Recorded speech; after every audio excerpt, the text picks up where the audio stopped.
In the grand halls of Windsor Castle, where centuries of royal secrets have been whispered behind closed doors, one discovery would shake the very foundation of the monarchy. A single photograph, hidden in a leather briefcase, would expose a betrayal so profound that it would force a future king to make an impossible choice between family loyalty and duty to the crown. When Prince William's most trusted security advisor placed that briefcase on his desk on a cold February morning, neither man knew they were about to uncover a web of deception that reached into the highest echelons of British society. The woman who had married into their family, who had stood beside his father through scandal and triumph, had been living a double life that threatened everything the royal family represented. What started as a routine security check would become the most closely guarded secret in modern royal history. A secret so dangerous that it would require the future king to take actions that would forever change the relationship between himself and his stepmother.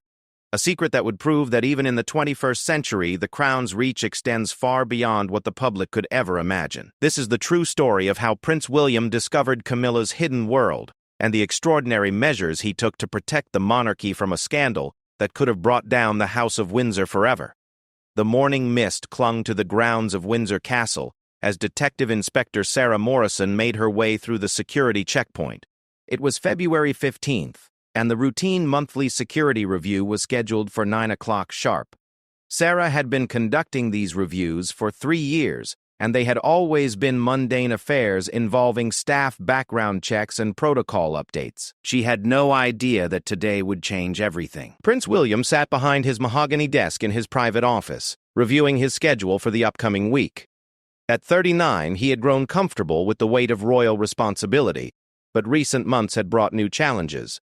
His father's relationship with Queen Camilla had stabilized after years of public scrutiny, and William had worked hard to maintain family harmony while preparing for his future role as king. Sarah knocked twice before entering, carrying a leather briefcase that seemed heavier than usual. Her face was pale, and William noticed immediately that her typically confident demeanor had been replaced by something that looked like fear. "Your Royal Highness," Sarah began, placing the briefcase on his desk with unusual care. "We've discovered something during our routine monitoring that requires your immediate attention." William gestured for her to sit, noting the tremor in her voice. Sarah had served in the Metropolitan Police for 15 years before joining the Royal Security Team. She wasn't easily shaken. 3 days ago, one of our technology specialists was conducting routine maintenance on the palace communication systems, Sarah explained, her fingers drumming nervously against the briefcase. During the process, he discovered an encrypted communication device that wasn't part of our official systems. William leaned forward, his interest piqued. Security breaches were taken seriously, but Sarah's obvious distress suggested this was something more significant. "The device was hidden in a storage area of the Queen's private chambers," Sarah continued. "Initially, we thought it might be connected to a potential threat against the royal family. Our cybersecurity team worked around the clock to decrypt the contents." She paused, her eyes meeting William's. "What we found was not a security threat in the traditional sense, but something that could be far more damaging to the crown." Sarah opened the briefcase with deliberate slowness. Inside were photographs, printed communications, and what appeared to be financial records. William's stomach tightened as he recognized locations in some of the photographs. The encrypted device contained communications between Queen Camilla and several individuals who appear to be connected to offshore financial networks, Sarah explained. The communications span the past 18 months and detail meetings that were never recorded in any official capacity. William picked up one of the photographs. It showed Camilla entering a nondescript building in central London. She was wearing civilian clothes and appeared to be using a different entrance than the main lobby. "This building houses several investment firms," Sarah explained. "According to the communications we've decrypted, Queen Camilla has been meeting regularly with a man named Marcus Whitfield, who represents interests in several Caribbean tax havens." The name meant nothing to William, but Sarah's expression suggested it should concern him greatly. Marcus Whitfield has been investigated by both British and international authorities for money laundering activities connected to several high-profile corruption cases, Sarah continued. While no charges have been filed, his name appears frequently in intelligence reports concerning financial crimes involving political figures. William set down the photograph and reached for another. This one showed Camilla sitting across from a distinguished-looking man in what appeared to be an expensive restaurant. Their body language suggested familiarity, and they were clearly engaged in serious conversation. "How long have these meetings been taking place?" William asked, though he wasn't certain he wanted to hear the answer. "Based on the communications we've recovered, approximately 18 months, Sarah replied. "The meetings occur roughly once every 3 weeks, always at different locations throughout London." Queen Camilla uses various methods to avoid her usual security detail during these encounters. William felt a cold weight settling in his chest. If Camilla was deliberately avoiding security protocols, she was fully aware that her activities would not be approved by the palace. Sarah removed a stack of printed communications from the briefcase. These are text messages between Queen Camilla and Marcus Whitfield. They use coded language, but our analysts believe they're discussing financial transactions involving significant amounts of money. William scanned the messages, noting references to northern investments and quarterly distributions. The language was deliberately vague, but the tone suggested ongoing business relationships. There's more. The communications also reference other individuals who appear to be using Queen Camilla's position to gain access to information about royal properties and investments. William looked up sharply. "What kind of information?" "Details about the Duchy of Cornwall properties that will eventually come under your direct control," Sarah replied. "Specific information about valuations, development plans, and investment strategies that would be extremely valuable to certain business interests." The implications were staggering. If Camilla was sharing confidential information about royal properties, she was potentially involved in activities that could constitute breach of trust, if not outright corruption. "Has anyone else seen this evidence?" William asked, already knowing that the answer would determine how they proceeded. "Only myself and one member of the cybersecurity team," Sarah replied. "We've maintained complete confidentiality pending your review of the situation." William appreciated their discretion, but he also understood that keeping such explosive information contained would be nearly impossible if it ever became public knowledge. "What are you recommending we do?" he asked, though he suspected Sarah had already developed a plan. "We need to conduct a full investigation into Queen Camilla's activities without alerting her to our knowledge," Sarah explained. "This will require surveillance of her movements and communications while maintaining the appearance of normal palace operations." William nodded slowly, understanding the delicate nature of what Sarah was proposing. Investigating his stepmother would require extreme caution, as any hint of suspicion could create a scandal that would damage the monarchy irreparably. "There's one more thing," Sarah said, reaching into the briefcase again. "We've discovered that Queen Camilla has been using an alternative passport for some of her travel arrangements." She placed a photograph on the desk showing what appeared to be official documentation with Camilla's photograph, but bearing a different name. This passport was issued through channels that bypass normal diplomatic procedures, Sarah explained. It would allow her to travel without the usual security protocols and official records that accompany royal travel. William stared at the document, feeling the full weight of the situation settling around him. His stepmother wasn't simply meeting with questionable individuals or sharing confidential information. She was operating an entirely parallel existence that undermined every principle of transparency and accountability that the modern monarchy claimed to represent. "How is this possible?" William asked, though he realized the question was probably naive. "With sufficient resources and connections, alternative documentation can be acquired through various legal and semi-legal channels," Sarah replied. "The passport appears to be legitimate in all technical respects, but it was not issued through normal procedures." William stood up and walked to the window, looking out at the grounds where tourists were already gathering for their chance to glimpse royal life. None of them could imagine that behind the ancient walls a drama was unfolding that could reshape their understanding of the institution they had come to witness. "What do you need from me to proceed with the investigation?" William asked, turning back to Sarah. "Authorization to expand our surveillance capabilities and access to any additional resources that might help us understand the full scope of Queen Camilla's activities," Sarah replied. "We also need your guidance on how to handle the situation if we discover evidence of illegal activities."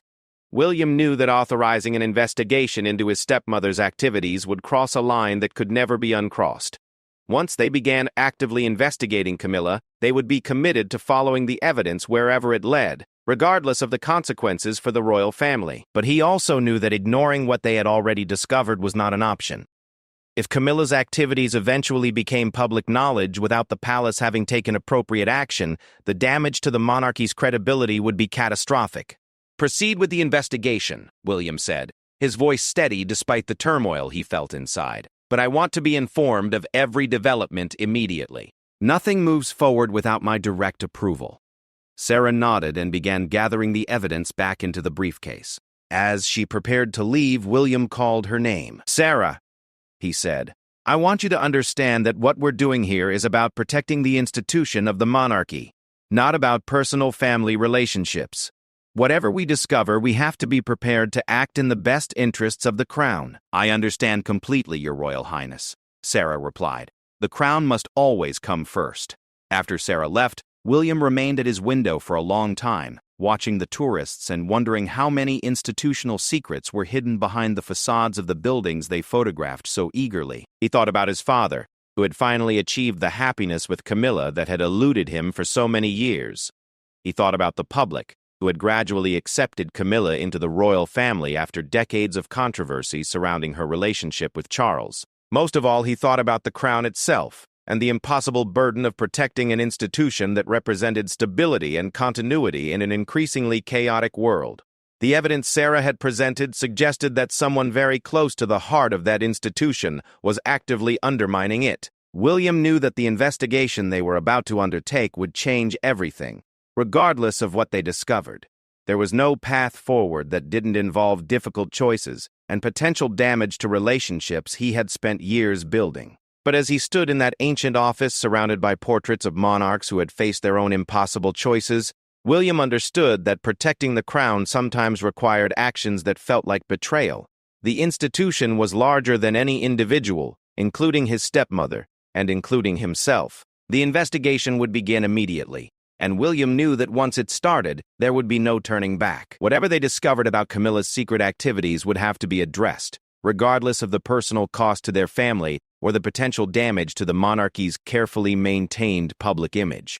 As the morning mist finally cleared from the castle grounds, William picked up his phone to call his private secretary. There were arrangements to be made and protocols to be established. The investigation into Queen Camilla's secret life was about to begin, and William would have to be prepared for whatever truths they uncovered. 2 weeks after the initial discovery, the investigation had expanded far beyond what William had initially anticipated. Detective Inspector Sarah Morrison had assembled a small team of the most trusted security personnel, and their findings were painting an increasingly disturbing picture of Camilla's secret activities. William sat in a secure conference room deep within Windsor Castle, surrounded by evidence that would have been unimaginable just months earlier. The walls were lined with surveillance photographs, financial records, and communication transcripts that detailed an elaborate network of relationships and transactions that seemed to center around his stepmother. "The pattern is becoming clear," Sarah explained, pointing to a detailed timeline displayed on the wall. Queen Camilla's meetings with Marcus Whitfield always occur 48 to 72 hours before significant announcements regarding royal property investments or changes in palace financial policies. William studied the timeline, noting the correlation between Camilla's meetings and what should have been confidential royal business decisions. The implications were becoming impossible to ignore. James Crawford, the palace's chief financial advisor, had been brought into the investigation 3 days earlier when it became apparent that they needed expertise in complex financial transactions. His analysis of the evidence had been particularly troubling. "Based on the communications we've intercepted," James explained, "it appears that information from Queen Camilla's meetings is being used to make strategic investments that profit from advanced knowledge of royal financial decisions." He placed a chart on the table showing several investment transactions that had occurred in Caribbean offshore accounts. These accounts generated substantial profits by taking positions in properties and investments that were later affected by official royal decisions. William felt his anger rising as the scope of the betrayal became clear. "Are you telling me that Camilla has been providing insider information to people who are profiting from royal business?" "The evidence strongly suggests that," James replied carefully, "though we haven't yet established whether Queen Camilla is receiving any direct financial benefit from these arrangements." Sarah opened another folder and removed a series of photographs taken during the past week. Our surveillance team has documented Queen Camilla's pattern of behavior when she's preparing for these meetings. She consistently uses service entrances and back routes to avoid her normal security detail. The photograph showed Camilla in various locations around London, always dressed in civilian clothes, and always appearing to take elaborate precautions to avoid detection. In one image, she was entering a parking garage through a pedestrian entrance. In another, she was leaving a building through what appeared to be a service exit. She's clearly aware that her activities would be questioned if they were discovered, Sarah continued. The level of operational security she employs suggests that she understands the potential consequences of her actions. William picked up one of the photographs showing Camilla sitting in a car with Marcus Whitfield. They appeared to be exchanging documents, and Camilla's body language suggested urgency. "When was this taken?" William asked. 4 days ago, Sarah replied. It was approximately 6 hours before the announcement regarding the new development plans for the Duchy of Cornwall properties in Devon. The timing was damning. If Camilla had provided advance information about the development plans, anyone with that knowledge could have made substantial profits by investing in properties or businesses that would benefit from the royal development. Dr. Kestian, Elizabeth Hayes, the palace's chief legal counsel, had been reviewing the evidence for potential criminal violations. Her analysis was equally disturbing. From a legal perspective, Dr. Hayes explained, the activities we've documented could potentially constitute several criminal offenses, including breach of trust, insider trading, and potentially conspiracy to commit fraud. William had specifically requested that Dr. Hayes provide a frank assessment of the legal implications, regardless of the potential embarrassment to the royal family. The use of alternative documentation for travel purposes is also problematic, Dr. Hayes continued. While not necessarily illegal in itself, it suggests an intent to circumvent normal oversight procedures that are in place for members of the royal family. Sarah removed another set of documents from her briefcase. Speaking of the alternative passport, we've made significant progress in understanding how it was obtained. She placed several official-looking documents on the table. The passport was issued through a service that specializes in providing legitimate documentation for individuals who require privacy for security reasons. However, the application process for royal family members should have included additional oversight that was clearly bypassed. William examined the documents, noting that they bore official government seals but followed none of the protocols that normally governed royal travel documentation. "Who authorized this?" William asked. "That's what makes this particularly concerning," Sarah replied. "The authorization came through channels that suggest involvement from someone within the government who has the authority to bypass normal procedures. The implication that Camilla's activities might involve government officials outside the royal household added an entirely new dimension to the investigation. If members of parliament or civil servants were involved in facilitating Camilla's secret meetings, the scandal could extend far beyond the royal family. James Crawford had been analyzing the financial aspects of the passport arrangement. "The fees for obtaining this type of documentation are substantial," he explained. "Based on our research, the costs would likely have been several £100,000. William looked up sharply. "Where did that money come from?" "We're still investigating that," James replied. "The payment doesn't appear in any of Queen Camilla's official financial records, which suggests it came from sources that we haven't yet identified." Dr. Hayes leaned forward. "If the money came from the individuals she's been meeting with, that would constitute a much more serious breach of royal protocols. It would suggest that she's receiving payment for the information she's providing. The possibility that Camilla was being paid for her cooperation transformed the situation from poor judgment to potential corruption." William felt the weight of the investigation pressing down on him as each new piece of evidence made the situation more serious. "What about the other individuals mentioned in the communications?" William asked. "Have we identified who else might be involved?" Sarah consulted her notes. "Besides Marcus Whitfield, we've identified at least 3 other individuals who appear regularly in the communications. 2 are investment advisors who specialize in offshore financial arrangements, and the third appears to be a government liaison of some kind." She placed photographs of the 3 individuals on the table. They all appeared to be successful business professionals, the type of people who would normally have access to royal circles through legitimate channels. "The concerning aspect is that none of these individuals have any official connection to the royal household," Sarah explained. Their presence in Queen Camilla's communications suggests relationships that exist entirely outside normal palace protocols. William studied the photographs, wondering how many other people might be involved in activities they hadn't yet discovered. If Camilla had been operating her secret network for 18 months, there was no telling how extensive her connections might be. "Have we been able to determine what specific information she's been sharing?" William asked. James opened another folder. "Based on the communications we've decrypted, it appears that she has access to information about royal investment strategies, property valuations, and upcoming policy decisions that affect royal business interests." He placed a list on the table showing various topics that had been referenced in Camilla's communications. The list included details about palace staffing changes, royal family travel plans, and even information about private family discussions regarding future succession planning. Some of this information could only have come from private family conversations, William realized, feeling a profound sense of betrayal as he recognized details from meetings he had attended personally. "That's correct," James confirmed, which suggests that Queen Camilla has been systematically documenting and sharing information from confidential family discussions. The revelation that their private family conversations had been compromised felt like a violation beyond anything William had imagined.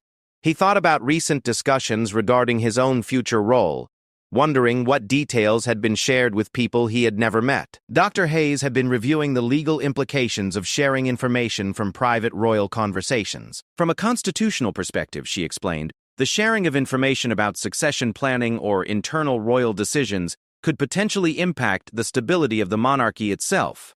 William understood the implications immediately.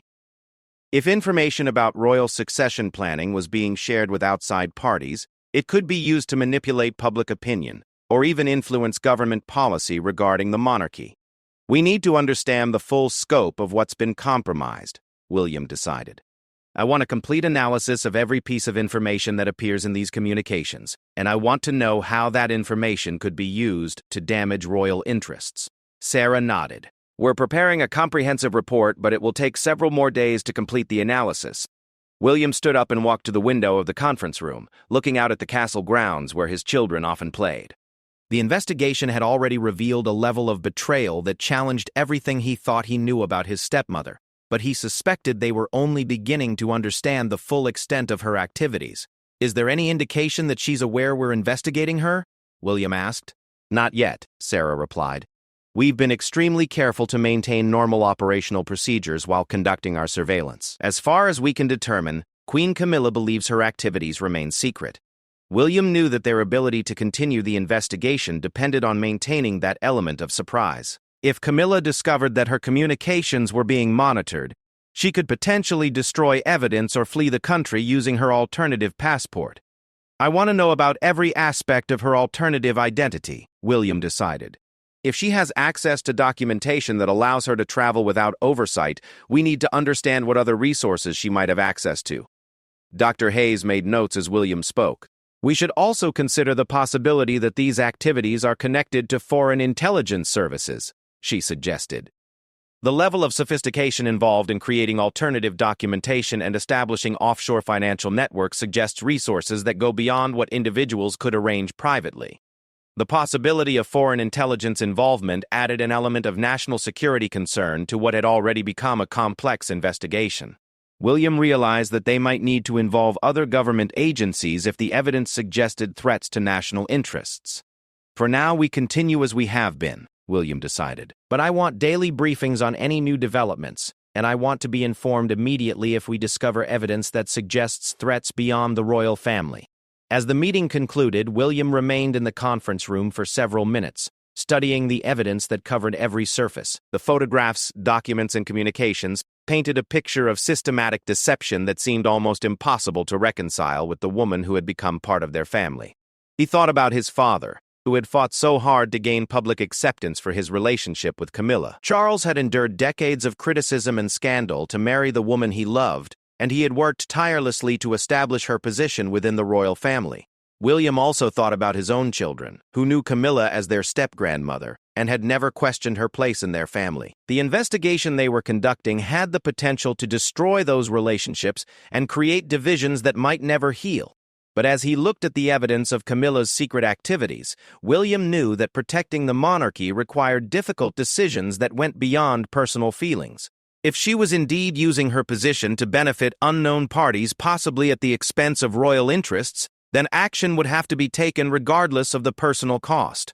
The investigation would continue, and William would have to be prepared for whatever additional revelations emerged. He suspected that what they had discovered so far was only the beginning of a much larger and more complex web of deception that could ultimately threaten the very foundation of the monarchy his family had spent generations building. The evidence had become overwhelming. After 3 weeks of intensive investigation, William faced a decision that would forever alter the dynamics of his family and potentially change the course of the monarchy. The secure conference room at Windsor Castle had become command central for an operation that revealed the depth of Camilla's deception far exceeded anything they had initially imagined. Detective Inspector Sarah Morrison placed the final piece of evidence on the table with hands that trembled slightly despite her professional composure. It was a recorded conversation between Camilla and Marcus Whitfield, captured just 48 hours earlier through sophisticated surveillance equipment that had been discreetly installed in one of their regular meeting locations. "This recording confirms our worst suspicions," Sarah explained as William listened to his stepmother's voice discussing specific details about upcoming royal announcements. "Queen Camilla is not just sharing information passively. She's actively coordinating with these individuals to maximize the financial benefit of insider knowledge." William closed his eyes as he heard Camilla's voice explaining the precise timing of a planned announcement regarding royal estate developments. Her tone was businesslike and efficient, showing no hint of the uncertainty or reluctance that might suggest she was being coerced into cooperation. Dr. Siso. Elizabeth Hayes had completed her legal analysis of all the evidence they had gathered. Her conclusions were stark and unambiguous. "Based on the comprehensive evidence we've assembled," Dr. Hayes explained, "Queen Camilla has engaged in activities that constitute serious criminal violations, including conspiracy to commit insider trading, breach of fiduciary duty, and potentially treason through the systematic sharing of state information with unauthorized parties." The word treason hung in the air like a physical presence. William had anticipated many possible outcomes from their investigation, but the possibility that his stepmother's actions could be classified as treason against the crown added a dimension of gravity he had not prepared for. James Crawford had traced the financial implications of Camilla's activities across multiple offshore accounts and investment vehicles. His findings revealed a network of transactions worth millions of pounds that had profited directly from information that could only have come from royal sources. "The total value of the transactions we've identified exceeds £12 million, James reported. "These investments have generated profits that were then distributed to accounts controlled by the individuals Queen Camilla has been meeting with." William asked the question he had been dreading. "Have we found any evidence that Camilla received direct financial benefit from these arrangements?" James consulted his notes carefully before responding.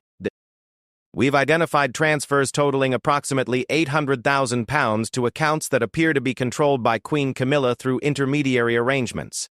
The confirmation that Camilla had been paid for her cooperation removed any remaining possibility that her actions could be explained as poor judgment or manipulation by others.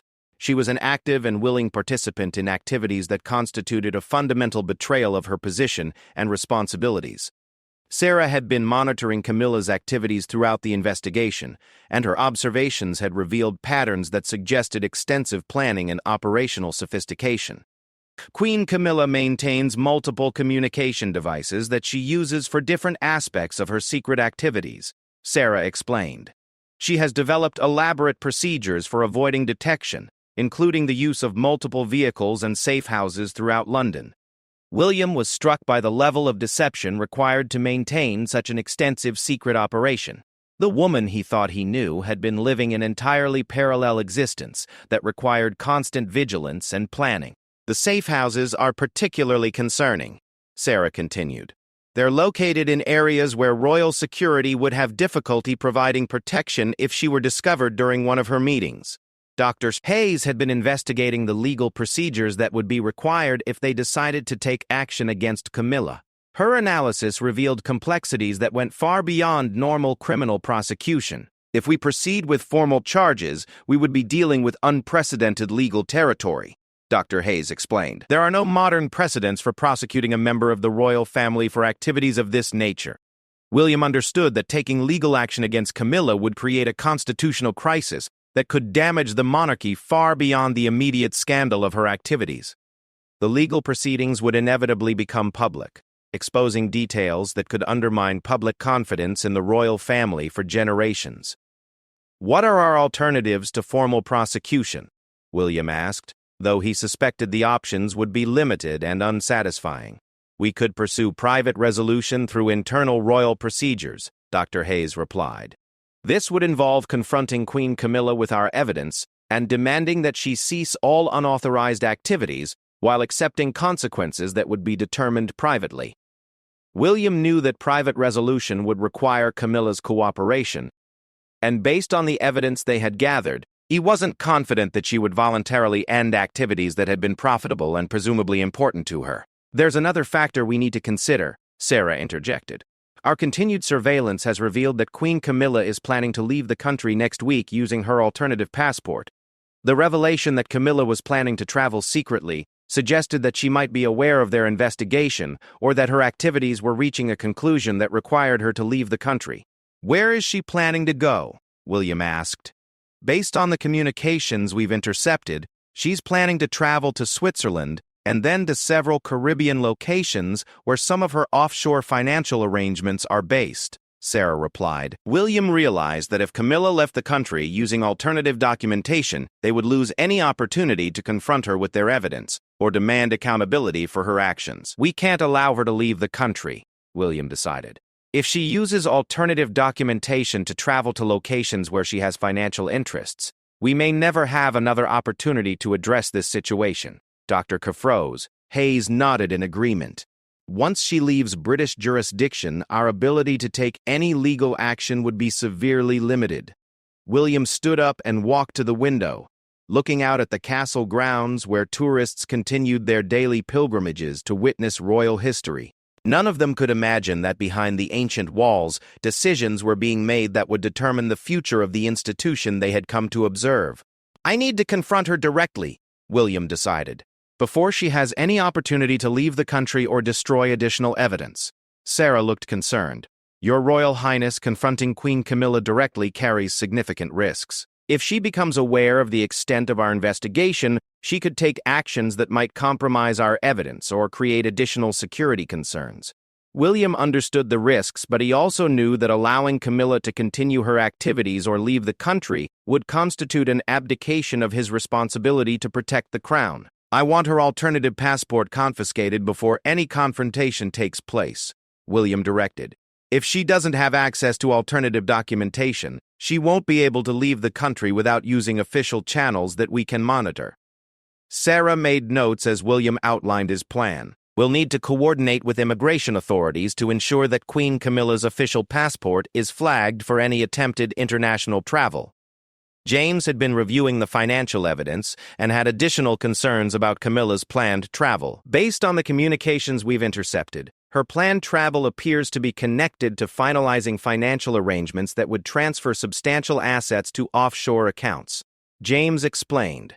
"If these transfers are completed, it would become much more difficult to recover any proceeds from her illegal activities." William felt the urgency of the situation pressing down on him. Every day they delayed action increased the risk that Camilla would complete whatever arrangement she was planning and potentially escape accountability for her actions. "How quickly can we confiscate her alternative passport?" William asked. "Within 24 hours, Sarah replied. "We've identified where she keeps the documentation, and we can retrieve it without alerting her to our knowledge of its existence." William made his decision. "Retrieve the passport tomorrow morning. I'll confront Camilla tomorrow evening when she returns from her scheduled public appearances."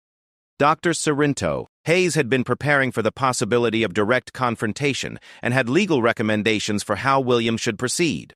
"When you confront Queen Camilla, I recommend that you be accompanied by witnesses and that the conversation be recorded," Dr. Hayes suggested. "Given the seriousness of the allegations, we need to ensure that any admissions or statements she makes are properly documented." William agreed. though he knew that recording a conversation with his stepmother would feel like a final betrayal of whatever family relationship they had maintained. I also recommend that you present her with a comprehensive summary of our evidence, Dr. Hayes continued. If she understands the extent of our knowledge, she may be more likely to cooperate with our investigation. Sarah had prepared a detailed presentation of their evidence that could be used during the confrontation with Camilla. The presentation included photographs, financial records, communication transcripts, and timeline analysis that clearly demonstrated the scope and duration of her activities. The evidence is comprehensive and undeniable, Sarah explained. Queen Camilla will not be able to claim ignorance or deny the essential facts of what we've discovered. William reviewed the presentation materials, feeling the weight of what he was about to undertake. Confronting Camilla with evidence of her criminal activities would end any pretense of normal family relationships and force her to choose between cooperation and continued deception. What if she refuses to cooperate? William asked, though he suspected he already knew the answer. Then we would have to consider formal legal proceedings. Dr. Hayes replied. We cannot allow criminal activities to continue simply because they involve a member of the royal family. William understood that formal legal proceedings would create the constitutional crisis he had been hoping to avoid, but he also recognized that protecting criminal activities would be far more damaging to the monarchy in the long term. As evening approached, William remained in the conference room, reviewing the evidence one final time before the confrontation that would determine Camilla's future and potentially reshape the royal family forever. He thought about his father, who would inevitably be devastated by the revelation of Camilla's betrayal. Charles had invested so much emotional and political capital in establishing Camilla's position within the royal family that discovering her criminal activities would feel like a personal and institutional failure. William also thought about the public, who had gradually accepted Camilla after years of controversy surrounding her relationship with Charles. The revelation that she had been systematically exploiting her position for financial gain would confirm the suspicions of those who had never trusted her, while shocking those who had come to regard her as a stabilizing influence on the royal family. Most importantly, William thought about the monarchy itself, and the responsibility he bore to protect an institution that represented continuity and stability in an increasingly uncertain world. The crown had survived countless scandals and crises throughout history, but it had endured because individuals had been willing to make difficult decisions that put institutional integrity above personal relationships. Tomorrow evening, William would confront his stepmother with evidence that she had betrayed everything the royal family represented. Her response would determine whether the situation could be resolved privately or whether it would become a public crisis that could damage the monarchy for decades to come. As he prepared to leave the conference room, William knew that regardless of how the confrontation proceeded, his relationship with Camilla would never be the same.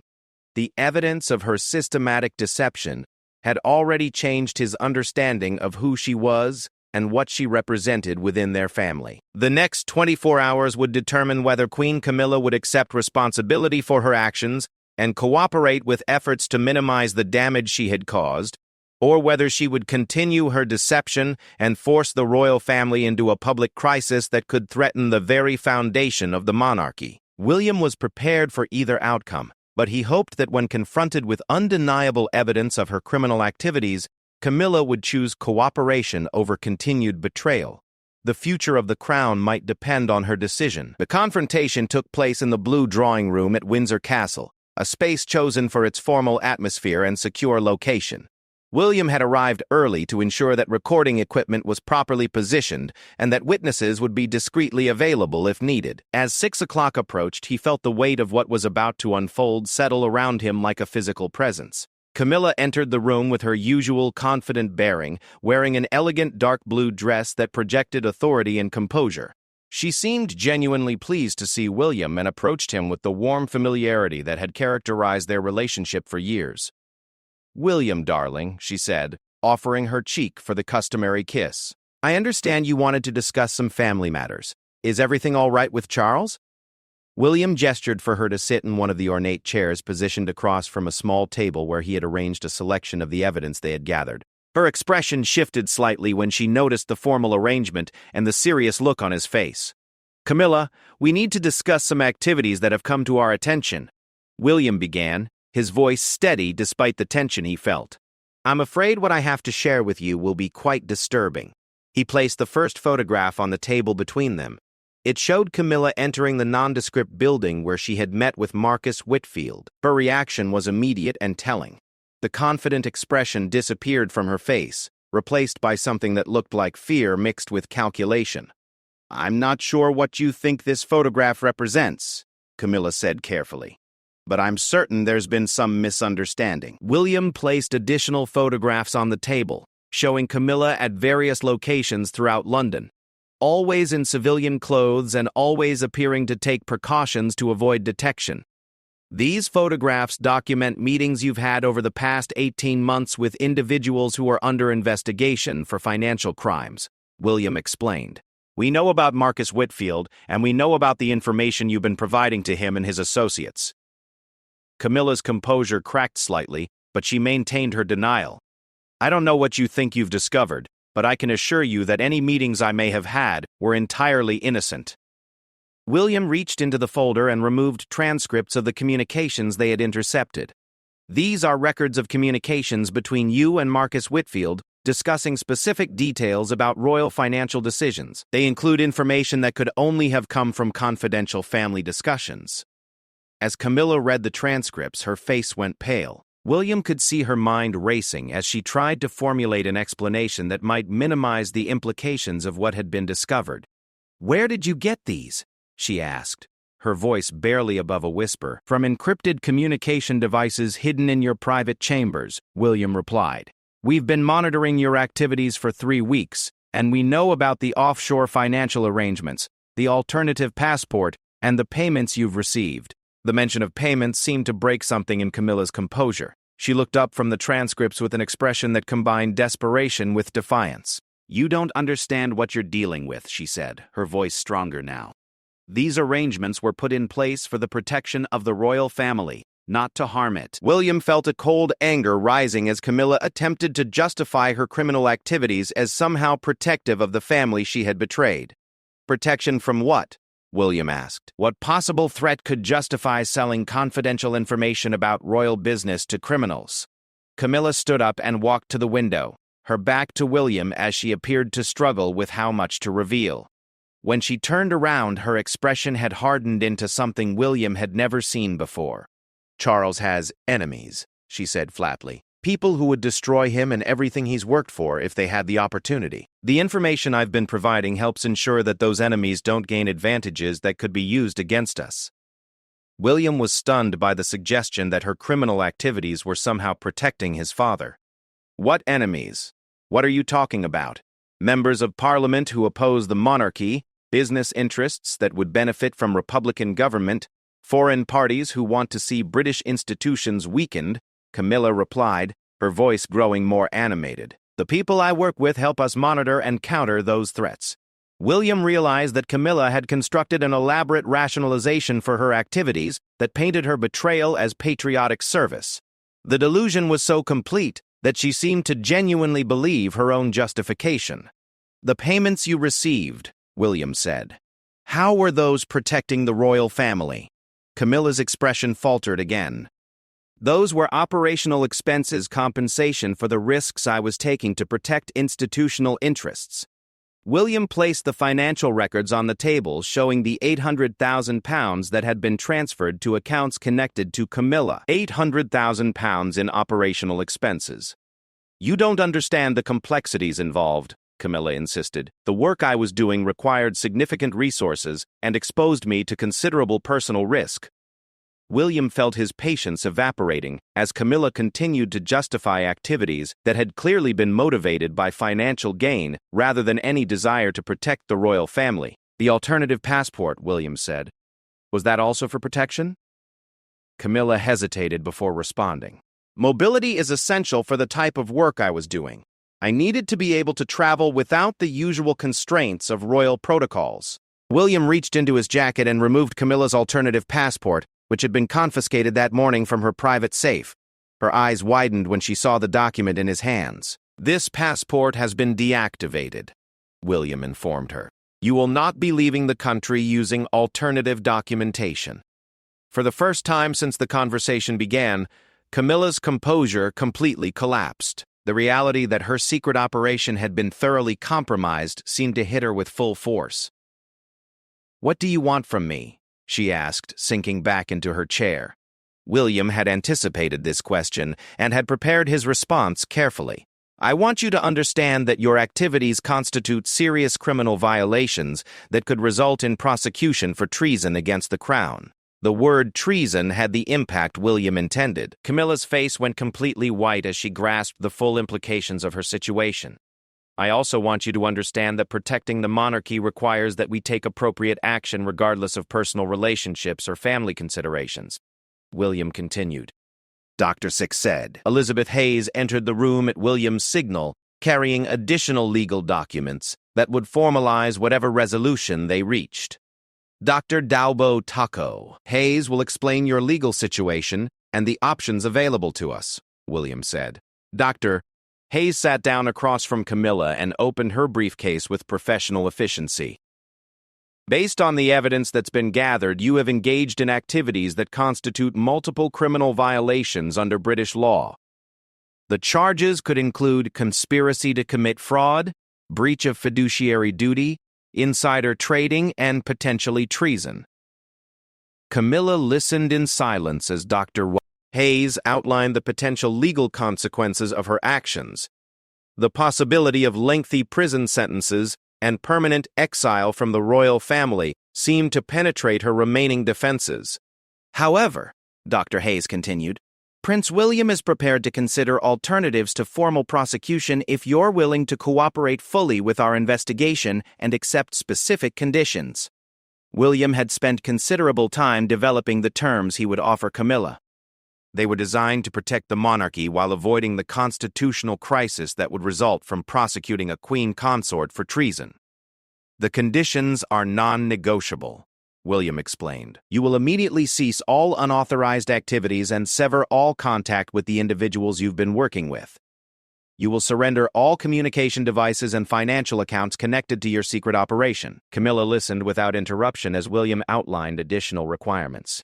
"You will submit to ongoing monitoring of your communications and activities for a period of no less than 5 years.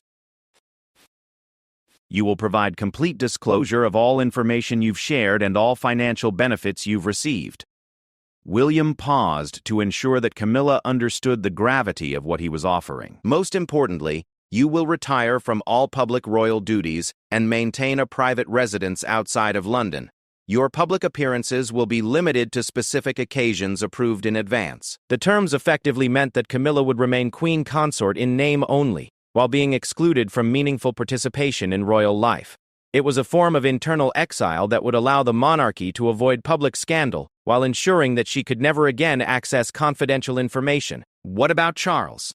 Camilla asked, her voice barely audible. William had anticipated this question and had prepared his response carefully. "My father will be informed of the situation after you've made your decision about these terms.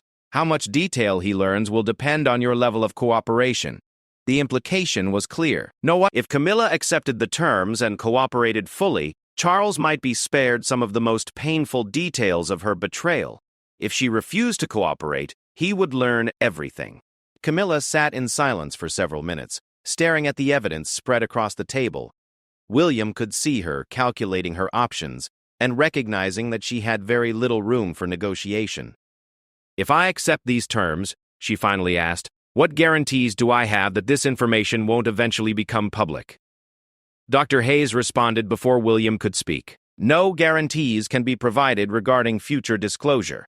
However, cooperation with our investigation would certainly be considered favorably if circumstances ever required public disclosure." William understood that Camilla was trying to find some path that would preserve her position and reputation, but the evidence of her criminal activities made that impossible.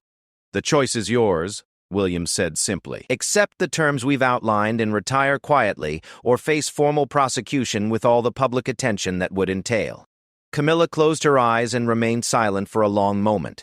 When she opened them, William saw resignation mixed with what might have been relief. "I accept your terms," she said quietly. Hayes immediately began preparing the legal documents that would formalize Camilla's agreement to the conditions William had outlined. The process would take several hours, but the essential decision had been made. As Camilla signed the documents that would end her active role in royal life, William felt a complex mixture of satisfaction and sadness. The investigation had successfully protected the monarchy from a serious threat, but it had also destroyed relationships and revealed betrayals that would affect the royal family for years to come. 3 days later, the palace issued a brief statement announcing that Queen Camilla would be reducing her public duties due to health concerns and would be spending more time at private residences outside London. The public accepted the explanation without question, having no way to imagine the dramatic events that had led to her effective exile. William met with his father the following week to explain the situation. Charles was devastated by the revelation of Camilla's activities, but he ultimately agreed that the resolution William had negotiated was the best possible outcome under impossible circumstances. The investigation files were sealed and secured in the royal archives, where they would remain classified for decades. The individuals who had worked with Camilla were quietly investigated and, where appropriate, prosecuted through normal legal channels without reference to their royal connections. Marcus Whitfield fled the country before he could be arrested, but his assets in British financial institutions were frozen, and international warrants were issued for his capture. 6 months after the confrontation, William received reports that Camilla was living quietly in a countryside estate in Scotland, with no contact with her former associates, and no involvement in any activities that could compromise royal interests. The monarchy had survived a crisis that could have destroyed public confidence and institutional stability. The cost had been high in personal terms, but William knew that protecting the crown sometimes required impossible choices that put duty above family loyalty. As he sat in his office reviewing the final reports from the investigation, William reflected on the lessons he had learned about the burden of royal responsibility. The ancient institution he would someday lead had endured because individuals had been willing to make difficult decisions that protected the crown, even when it meant personal sacrifice. The secret of Camilla's betrayal would remain hidden, but the vigilance required to protect the monarchy would continue. William had learned that threats to the crown could come from unexpected sources, and that eternal watchfulness was the price of institutional survival. The investigation was closed, the immediate threat had been neutralized, and the monarchy continued its ancient mission of providing stability and continuity in an uncertain world. But William would never forget the lessons learned during those weeks, when the very foundation of the royal family had been threatened by someone they had trusted completely. The crown had survived, as it always had, but at a cost that would be felt in the private moments and family relationships that were hidden behind the public facade of royal duty.